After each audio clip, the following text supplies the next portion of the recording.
Good afternoon, everyone. I want to start by thanking the public for their indulgence and apologize. Council's in-camera session prior to this went longer than anticipated, and we thank you for, of course, your patience as we start our 1 o'clock meeting at 2 p.m. Councillor Ingram has provided her regrets for today's meeting.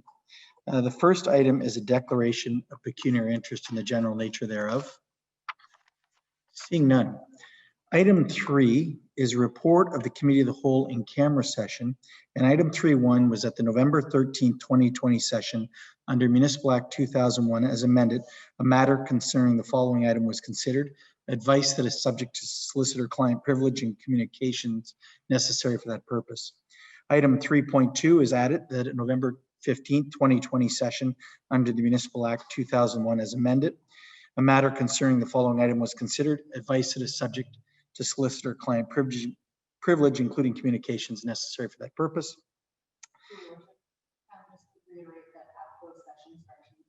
Thank you. And at both those sessions, direction was given. The November 16, 2020 in-camera session was canceled. And earlier today, prior to this meeting, we had an in-camera session held under the Municipal Act 2001 as amended, again with advice that is subject to solicitor-client privilege, including communications necessary the purpose thereof, and again, instruction was given. Yesterday we had a public presentations, and there was an omission on our part of Miss Mary Jane Marie Mitchell, who was not heard, and we have asked Miss Mitchell to make that presentation now.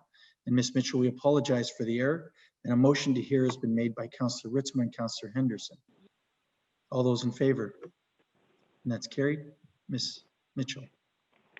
Yes, good afternoon, Mayor and Councillors. Can you hear me? Yes, we can. Great. Thank you for the opportunity to speak.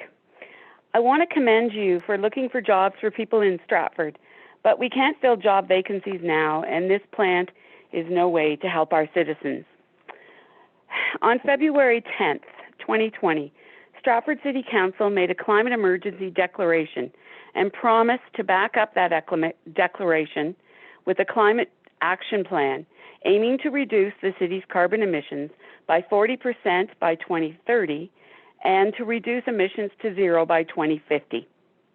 By adding such a large plant in Stratford with a 100-meter smokestack emitting up to 55 micrograms of sulfur dioxide per cubic meter of air an hour, as well as a significant amount, up to 30% of the permitted level of nitrogen dioxide and 5% of particulate matter, which could be carcinogenic. By burning natural gas 24 hours, 7 days a week, 365 days a year, how can we expect to meet these goals? There are also emissions from the construction and tear down of the various buildings, as well as emissions from transportation, like up to 50 or more trucks, at least one a day, and 4 rail tracks or 4 rail cars or more a week. That's a lot of greenhouse gases to blow over Stratford, regardless of the height in the air. It has to fall eventually. These limits are the same in Ontario, regardless of whether you are in an industrial park in Toronto or a mixed residential industrial park in Stratford. This is not clean energy. Inhaling air induced with pollutants due to the burning of natural gas reduces the heart's ability to pump enough oxygen, possibly causing one to suffer respiratory illness. The associated health risks with particulate matter, sulfur dioxide, and nitrogen dioxide include irritation in your eye and throat to breathing issues, and at times can lead to chronic illness. What if you already have breathing issues, like asthma? Questions I would like to have answered in writing. Have environmental impact studies been done? What is the environmental plan by Zinnel to support Stratford's environmental targets? Does Stratford's declaration mean anything? What about the plant's neighbors, their health and their livelihood? What products are listed to be made on their permit? This has not been answered yet. When drought restrictions are in place in the future, what happens to residential usage? Are there any minerals used? Will any metals end up in the water supply? We already have lead. How can we reduce emissions by adding a large manufacturing plant using so much natural gas 24/7, 365? The world is trying to use alternate energy sources to reduce greenhouse gas emissions. This is not in keeping with the current global vision for our only Earth.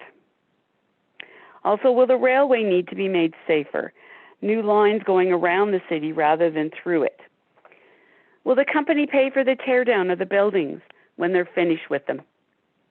The province may wish to or bully to bypass the democratic process of public consultation and meetings, which may take some time just to please this company. But a city council who are there because of a democratic process of voting should respect their citizens enough to include a democratic process to hear and consult with them. Public concern should be considered. Please make a motion to pause, reflect, and consult. Stop current negotiations while you rethink it. This is not good for Stratford. If you must go ahead, cost share. The company should pay 100% like they were going to in Guelph, because the citizens will pay with their health and their quality of life. Thank you. Thank you very much, Ms. Mitchell. Item 5 is report of the Chief Administrative Officer. And item 5.1 was with regard to the cost sharing and development agreement as it relates to Shinyi Glass Canada. At this point in time, I believe council will make a motion to defer a decision on that document pending further information coming from the questions that were asked in the last few days by members of the public, and seeking clarification with regard to a part of the process, and of course further communication to the public. It will be communicated at a council meeting, probably next Monday is our target to give an update at that meeting, and there will not be a vote on the development agreement at that time. So I want to assure the members of the public that next Monday we'll provide an information update, but will not be a decision point. And I ask a member of council if they're willing to do so to make that motion. Councillor Clifford, a seconder. Councillor Vasilakos, discussion. If not, all those in favor of the deferral. Opposed, if any? One opposed. Thank you. At this point in time, I want to thank the members of the public and ask them to continue to look at the city's website for further information. Councillor Gaffney? My apologies, but I think we did not make a motion on the addenda to the agenda. With regard to the further correspondence? Yes. That's coming up next. Thank you. My apologies, Your Worship. No problem. The next item then, if that one is passed, is to receive the correspondence. We had 7 other pieces of correspondence come in prior to this. Councillor Ritzman, Councillor Sebin. Councillor Sebin? Yeah, thank you. I just wanted to echo and say thank you to everybody who has, it's been an overwhelming, emails and correspondence from the public and in such a short time. And, I'm encouraged by it. And I wanted to thank everybody who's put a lot, because there have been many residents who have put a lot of effort into gathering information and making sure their concerns are heard in such a short time. So I just wanted to thank everybody for that. Thank you, Councillor Sebin. Anything further? If not, all those in favor of receiving the court. Oh, Councillor Henderson, I apologize. I just want to also say that as a council, some of the reports that we're receiving from people, the comments, it's clear there's some misunderstanding in the community. And as a council, I think we feel that it's very important that the message comes out exactly how it really is, because it can be very confusing. I mean, I've been on council for 14 years, and I'm just learning about an MZO, and it's been very enlightening. And so, there, you know, you're constantly learning when you're on council, and residents, when they're sending comments in, you know, they're maybe hearing what somebody else is saying, or they're picking something off Facebook or an email or something. And sometimes it's misunderstood. And yesterday we had the meeting, and I know people think we're supposed to be able to answer right then, but that's a public meeting for you to have your say, not for us to debate you and, you know, argue with you and stuff like that.